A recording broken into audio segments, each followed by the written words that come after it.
Mark them. Amen. Amen. I know it will sound a bit, I don't want to use the word weird, a bit, that is it, Shawon song. Amen. Amen. Mark them. And I remember when I was struggling to give the sermon a title. My wife came in and said that let's make it Mark them. I was going to make it a bit longer than this. But then she said, it's okay, make it Mark them. Amen. Amen. So that shows how powerful women are. Amen. So let's give a clap to God for the women. I came to love the title. As to whether we want to mark things or we want to mark human beings. You get to understand it when you read our anchor scripture. Amen. Amen. So let's go to Romans chapter 16 verse 17 to 18. Yes. Chapter 16 verse 17 to 18. Now I beseech you, brethren, yes, mark them, which cause division, offenses, contrary to the doctrine that you have learned. Which cause divisions and offenses, contrary to the doctrine you have learned. And avoid them. Amen. Verse 17 to 18. Romans chapter 16, verse 17 to 18. So we have just read the 17. So let's read the 18. For they that are such serve not our Lord Jesus Christ. For they that are such serve not our Lord Jesus Christ. But instead their own belly. And by good words and fair speeches. Deceive the heart of the simple. Amen. So that is it. So now you know who to mark. Amen. You have to catch the revelation just within the next 5 minutes. Amen. As the church grows, we observe a lot of things happening in the church which we need to deal with. Otherwise, they will cause a lot of divisions amongst us. And it will be very difficult for us to grow. Grow as one people. With common goal. And that is why it is necessary for us to mark certain people in the church. Amen. And avoid them. Amen. It doesn't mean that we shouldn't work with them. We will come to church with them all right. Amen. They will be with us all right. But once we know they are causes of division, we avoid them. Whatever advice they give, we listen. But we don't use it to work. Amen. So we try to avoid whatever sweet talks or whatever they give us. Amen. And I want us to delve into the scripture. Mark them. Amen. So it means that these people, if you read on, it says mark them because they cause divisions. Amen. And they offend members of the church. And such people, I wouldn't hesitate to call them as fools. Just like the teachings you heard the other time. Because such people are fools. Because according to the scripture, what we just read, although they are with us, they are not for us. And according to the scripture, they do not serve our. We need to mark them and avoid avoid them. Amen. Amen. So the first word that I think you need to underline in the Bible is yours. It's mark. Mark them. Amen. Amen. Mark them. Mark them. Know them. Know them. Amen. It says that. Let me go back. It says that they cause divisions and offenses contrary to the doctrine which you have learned.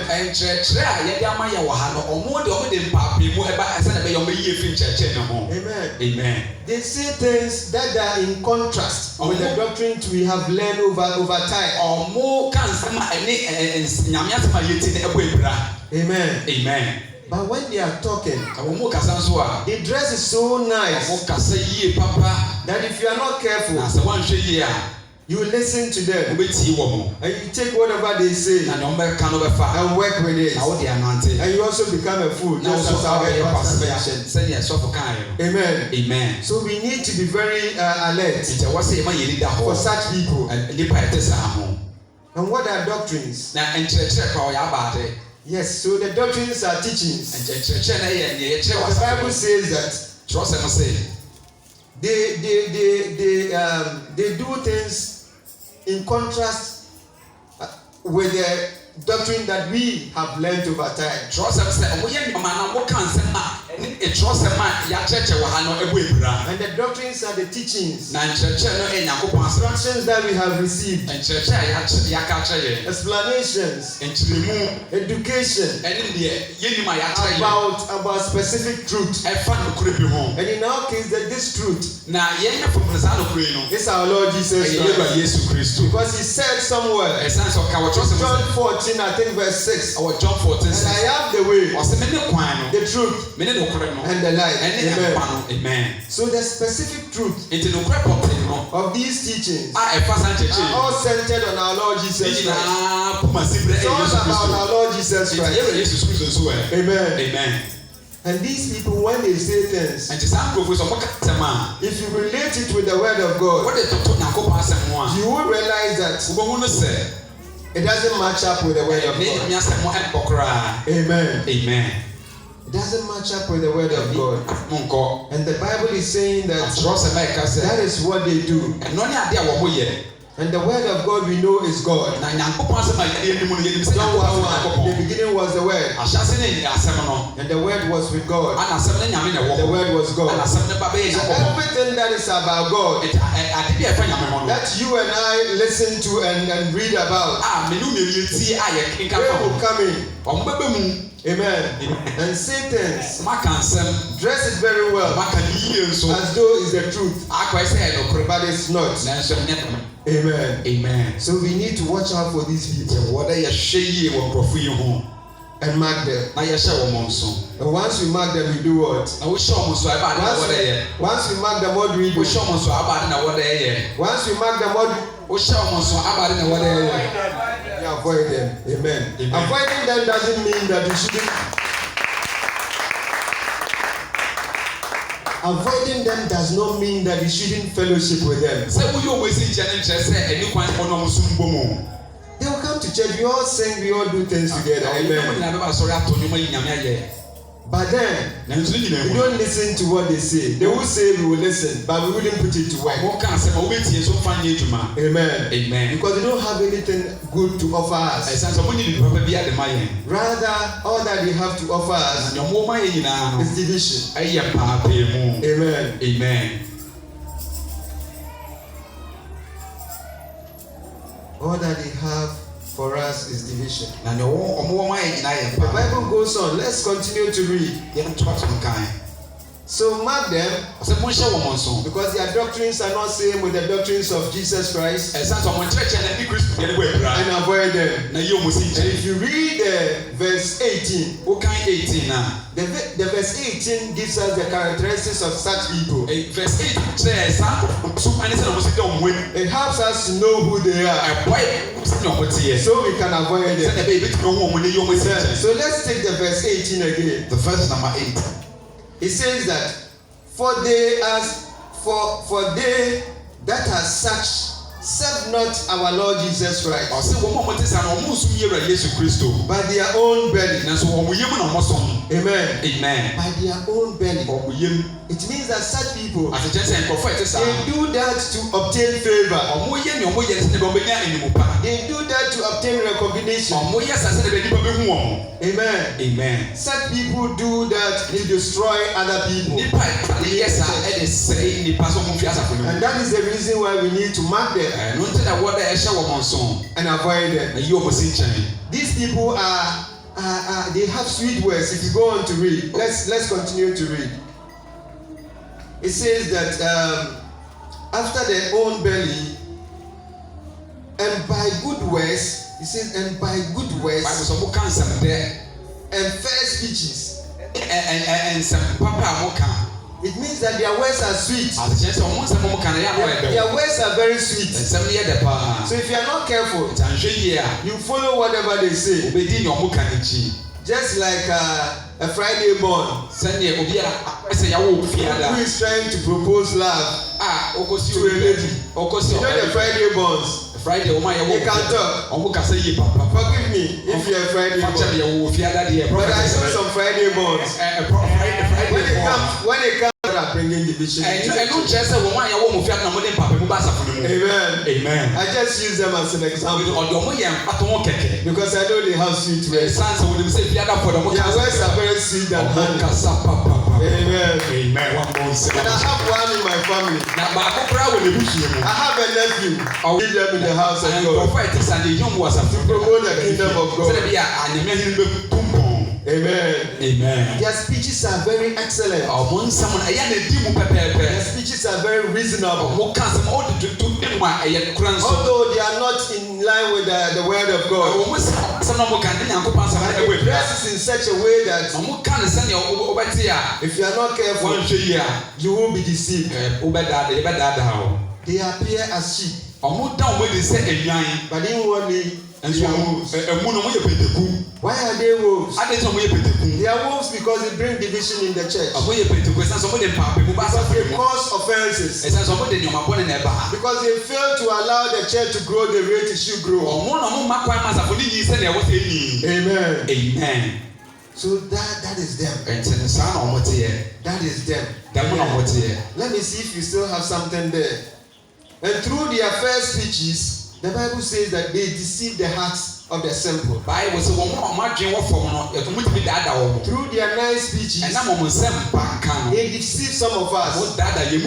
Amen. Amen. And that is why you have to open your eyes. Identify such people. Mark them and try to avoid them. Avoid them in a nice way. We'll fellowship with them all right. But we will not involve them in certain things. Amen. Amen. And we wouldn't take whatever they say seriously. Amen. Amen. Because if you follow them, they will give us troubles. Amen. And I want us to quickly look at an example in the Bible. We'll go to 2 Samuel. Chapter 13. Chapter number 13. Amen. Amen. And over there, we'll read about a young man who is by name Jonadab. Amen. Amen. So we're going to read 2 Samuel chapter 13, verse 1 to 5, all the way 1 to 5, so that we get a glimpse of what is there. And it came to pass after this that Absalom, the son of David, a fair sister, whose name was called Tamar, and Amnon, the son of David, loved her. And Amnon was so vexed that he fell sick for his sister Tamar, for she was a virgin, and Amnon thought it hard to him to do anything to her. And Amnon had a friend whose name was called Jonadab, the son of Shimei, David's brother. And Jonadab was a very subtle man. And he said unto him, Why art thou, being the king's son, lean from the day to this day? Wilt thou not tell me? And Amnon said unto him, I love Tamar, my brother Absalom's sister. And Jonadab said unto him, Lay thee down on thy bed, and make yourself sick, And when thy father cometh to see thee, say unto him, I beg you, let my sister come and give me meat and dress the meat in my sight, that I may see it and eat it in her hand. Amen. Amen. You will read a 32 later. Amen. Amen. So let me. I know the reading wouldn't give some understanding because it's a continuous one. So what it is here is that David had Absalom as a son. And David also had another son. And that son, the name is Amnon. And Absalom, who is a son to David, also had a sister. Amen. Amen. And the name of the sister is Tamar. Amen. Amen. And the Tamar lady was so beautiful. I don't know, I think I should do illustration so that you understand it better. Amen. Amen.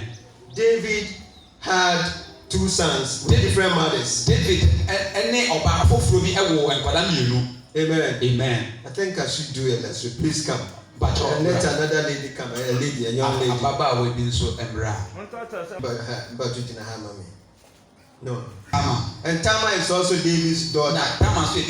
They come from the same mother. And David also had a son called Amnon. From a different mother. Amen. Amen. And this Amnon saw Tamar. Very, very beautiful. To the extent that he couldn't do anything. Amen. The love and the lust that he has for the sister. You know this is a sister. A sister. Although they are from different mothers. Is it? By the same father. By the same father. Amen. Amen. And this young man loves Tamar so much that he was growing lean day after day. Day after day. Day after day. Then there is this friend of Amnon. Amen. A friend of Amnon. Do you call somebody? A friend of my friend. Jonadab. And his friend is Amnon. And surprisingly, Jonadab happens to be David's nephew.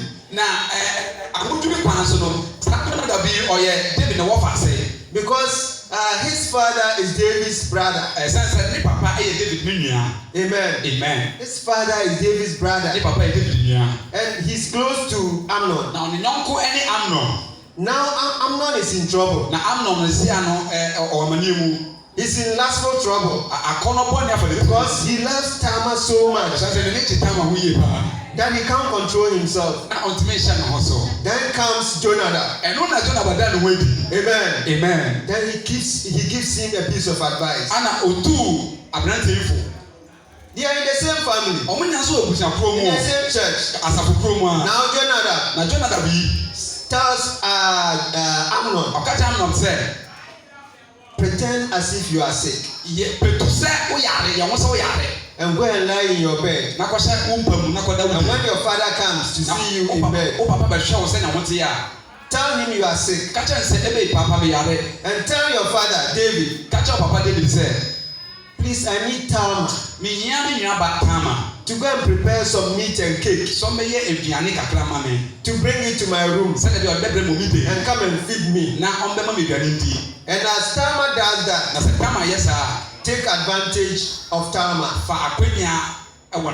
and sleep with Tamar. So that is the advice Jonadab. That's the advice Jonadab gave Amnon. Amen. And after he gave the advice, he went to sleep. Amen. He went out of the scene. And this man, being a young Christian and not being alert, and not being full of the Holy Spirit, and being so physically inclined, took the foolish advice of Jonadab, and also pretended as if he was sick. He's trying to bring divisions in the church. Jonadab has sown a seed and he has gone to bed. A seed that is going to bring division in the family. He went to sleep. Now this man also pretends as if he was sick. Went into his bed, did exactly what Jonadab told him. So David, being a nice father and a very responsible father, sent Tamar. So Tamar had to prepare something. Come. So Tamar prepared something. She even prepared it in his presence. Prepared some nice cake and everything. And gave it to Amnon. Amnon said he should feed him. And she did everything. Amen. And thereafter, Amnon said she wanted to take advantage of her. Amen. She resisted. She said this is an abomination. This can't happen in Israel. No, it shouldn't happen this way. We are siblings. And we can't allow this to happen. No way. But because Amnon was stronger than Tamar, he held Tamar and did whatever he wanted to do against Tamar's will.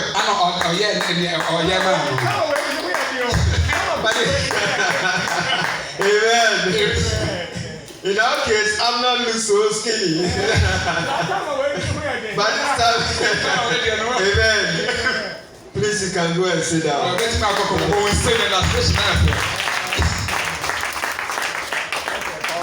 And there are a lot of lessons we can learn from these personalities. There are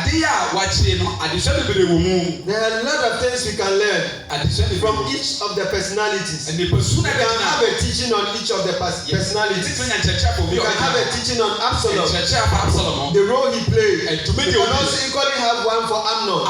We can also have one for Tamar. We can also have one for Jonadab. Amen. But I think today's one is on Jonadab.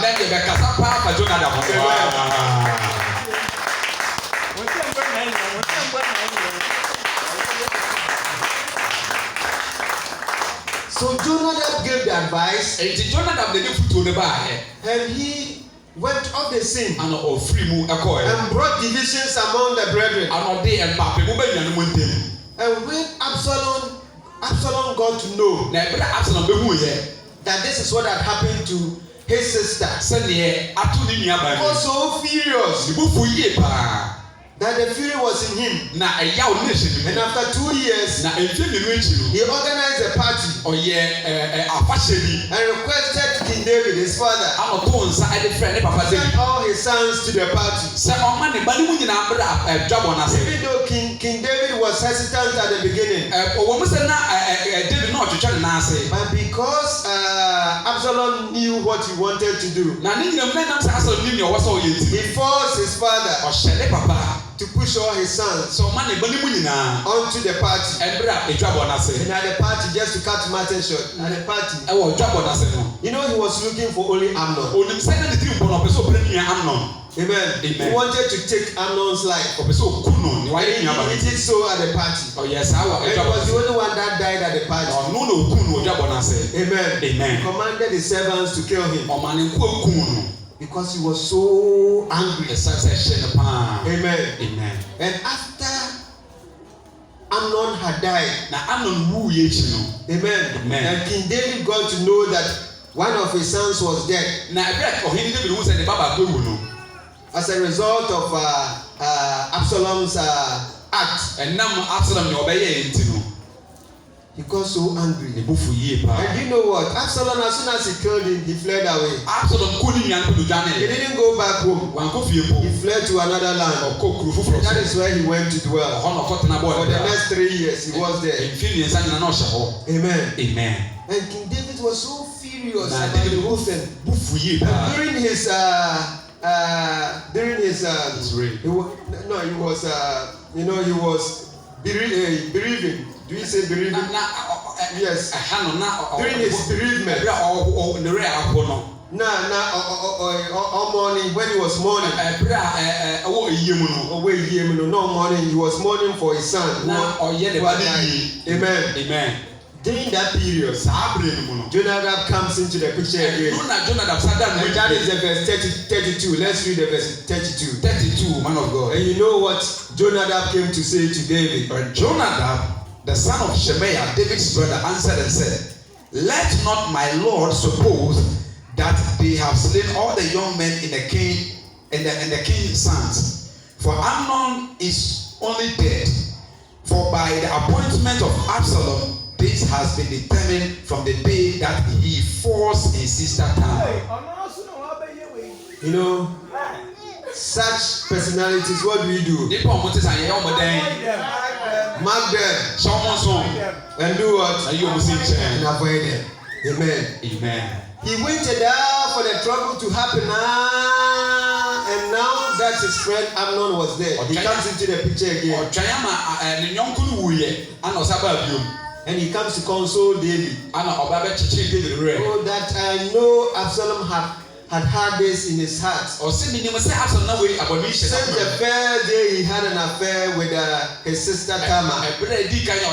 He had this, and if you knew he had this plan, he had this anger in him, why didn't you come to tell the king?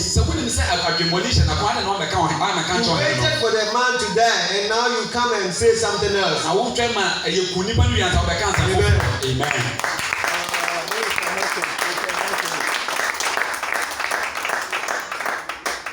Such people, we need to mark them. They are only interested in what they can get. They are only interested in popularity,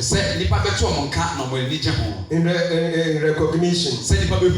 Amen. Amen. That's all that they are interested in. They pretend as if they are nice people, but they are wolves. Amen.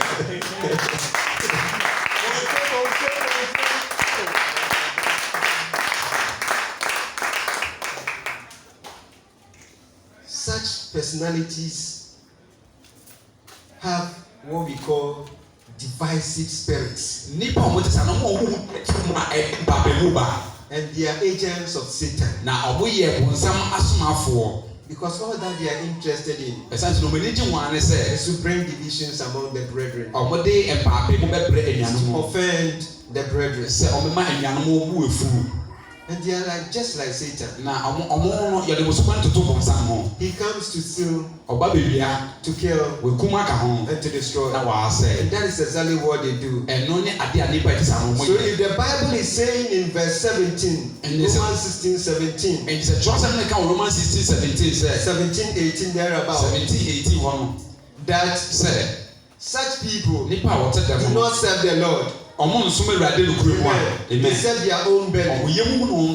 Then it is true. Amen. Amen. Because they come to destroy. To let people know that they are also there. But that is not what we were called to do. We were called to be of one mind. We were called to be of one purpose. We were called to build the kingdom of Christ together. Amen. Amen. We are called to do right. We are called to practice whatever doctrines we have learned over the years, and not to do anything otherwise. Amen. Amen. Let's read something from 1 Corinthians chapter 1 verse 10. 1 Corinthians chapter 1 verse 10. The verse number 10. Yes. Now I beseech you, brethren, by the name of our Lord Jesus Christ, that ye all speak the same thing, that there be no division among you, but that ye be perfectly joined together in the same mind, in the same judgment. Amen. Amen. We are supposed to be together with the same mind. Let me read the New International Version. And you get more understanding from there. Amen. Amen. And he says, I appeal to you, brothers and sisters, in the name of our Lord Jesus Christ, that all of you agree with one another in what you say, and that there be no divisions among you. We should agree with one another with what we say.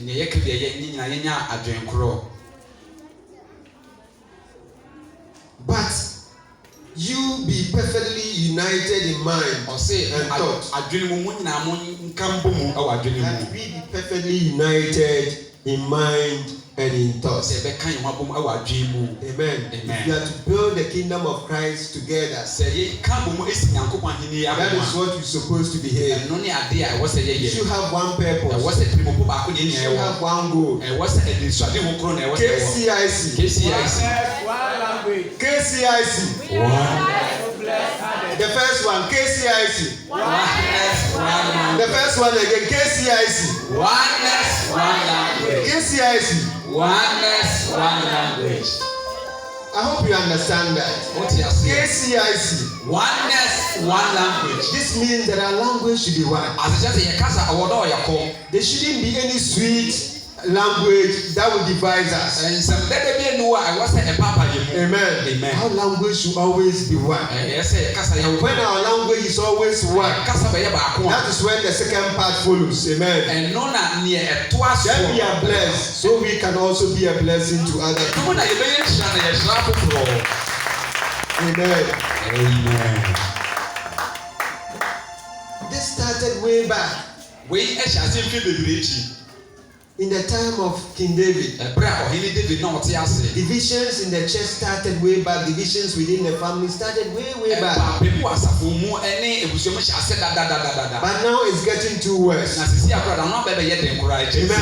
Now it's getting very worse. You find a lot of divisions among churches are rising against churches. Amen. Even within the body of Christ, churches are rising against other churches. And you know more examples than I do. And within churches, within a small church like KCIC, within the church, amen, you find people saying certain things that will not unite us, but rather bringing divisions amongst us, but rather causing other people to leave the church. Amen. Amen. And that is not what we are called to do. Today the Lord says I should tell you that we need to be of one language. We need to be of one purpose. And we have some other people as well. They are not with us here, but they are outside. And we also try to say things against the church. Amen. Others also say things against the church. Others also say things against the men of God. And I know you've been hearing some of them. Recently I saw something on social media about Reverend Doug. He has been receiving a lot of backlash these days. You say something and anybody at all can just get up and just say something. Amen. But remember that there are some people who are not for us. Amen. They are not for us. And because of that, they are our enemies. Because Jesus said it. He said it in Matthew 12 verse 30 or so. That they that are not for us, they are against us. So whatever we do, they will talk against us. Irrespective of what we say, irrespective of what we do here, in spite of the abundance of grace and abundance of miracles we are receiving, some people are not happy because they are our enemies and they always talk against us.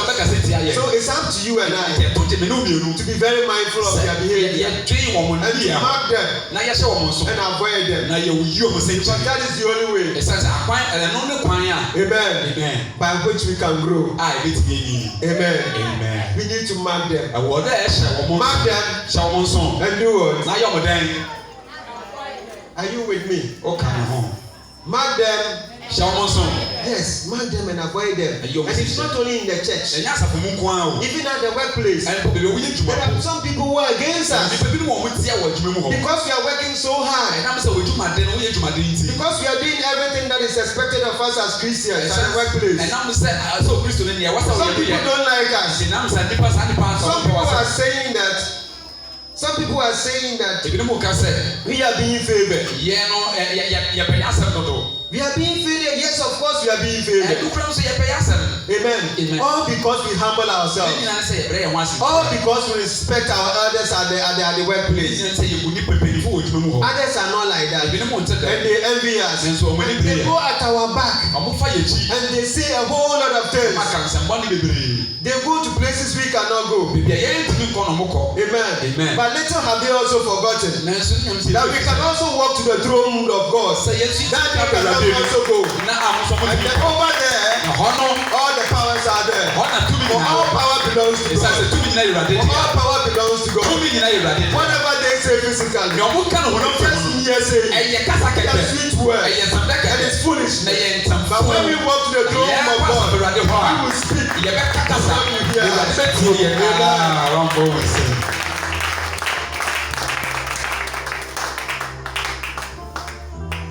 Matthew 18 verse 7. Man of God, Matthew chapter number. We are looking at the reward of the divisive persons. The reward of the divisive person. And Faswane Aketuya obi order the nipa no nya. Matthew 18 verse 7. Verse number 7, man of yes. God.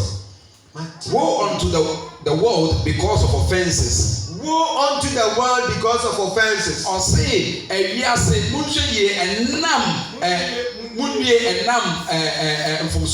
Amen. Amen. Woe unto the world. And we are the world. I remember Michael Jackson sang a song. I don't know all the words. He says, we are the world. We are the people. Is it correct? We are the ones. We are the world. We are the people. So we are the world. And the Bible is saying we should be well. We should be woe. It says woe. Bible says and whenever the Bible says woe, this is a very powerful word. Amen. Amen. Woe. Whenever you see woe in the Bible, don't take it lightly. I remember somewhere along the line, Jesus said that woe unto him who betrayed the Son of Man. Hey, and we all know what happened to Judas. He said, woe unto the man who betrayed the Son of God. And when they say woe, it's not a good thing. Amen. It's a word that carries calamity. It's a word that carries misfortune. It's a word that carries negativity. I look into the Webster dictionary just to get the meaning of woe. It says that it's a condition of deep suffering. A condition of deep suffering from misfortune, affliction, or grief, or calamity. Amen. So the word woe is powerful. Amen. And we have to do everything possible not to have this word come upon us. Not to have this word mentioned to us that we should be woe. Amen. And I remember Jesus also said something somewhere that woe unto you, whoever will prevent one of these children to come unto me. It would have been better for him than a mouse or something being hung on his neck and being thrown into the sea. So the word woe is just like a dog barking. A foreign dog barking and say woe. And you know that when it gets you, it will finish you. A foreign dog that is woe, saying woe. This woe is not like the local dogs. So when it says woe, you yourself, you know you have to talk well.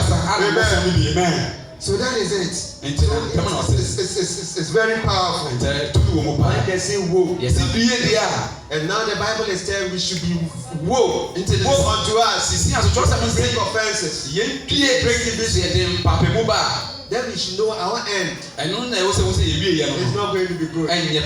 Amen. Our end is not going to be good. And one thing that you need to note in the story that was told, the Jonadab and the Amnon and the other stories that we heard, Jonathan Fatoni and told that said he gave a bad advice. Oh no, the football and the bar. And he went to sleep. I'm a crocodile. And enjoying. And whoever received the bad advice, he ended up dying. Oh no, go Amen. Amen. That's right. Somebody gave a bad advice. And you took it. Now what fire?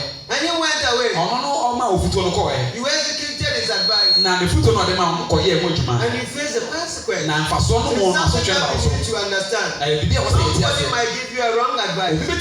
Amen. Amen. Take it out. At the end of the day, you never know whichever consequences that will have to come. Remember, the war will come onto you because you'll be creating division. When you create division, you cannot escape from the war.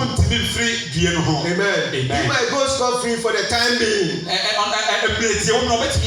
Amen. But you will suffer the immediate consequence. Amen. Amen. So we need to take notice of that. Amen. We read our last scripture. Amen. Amen. So to conclude everything, let's read Proverbs 1 verse 5. Proverbs chapter 1 verse 5. Proverbs chapter number 1 verse 5. Proverbs chapter number 1 the verse number 5. Yes. A wise man will hear. A wise man will hear and will increase learning. And will increase learning. And a man of understanding. And a man of understanding shall attain wise counsel. And the man of understanding shall attain wise counsel. A man of understanding will do what? Will attain wise counsel.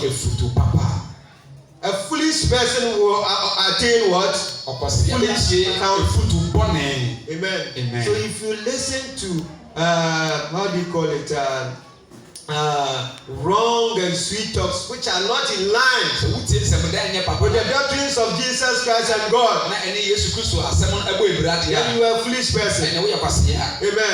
And the Bible is saying that once you are a foolish person, you always take advice which is not good. It takes only the wise to take advice which are good. And I believe you are all wise people. And going forward, when you build KCIC together, going forward, we're going to work hand in hand. Going forward, we're going to love one another. Going forward, we're going to do things that are in line with the word of God. Going forward, we wouldn't take any advice which is foolish. Amen. And going forward, you're all going to receive the blessings of God.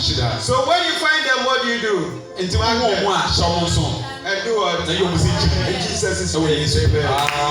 Amen.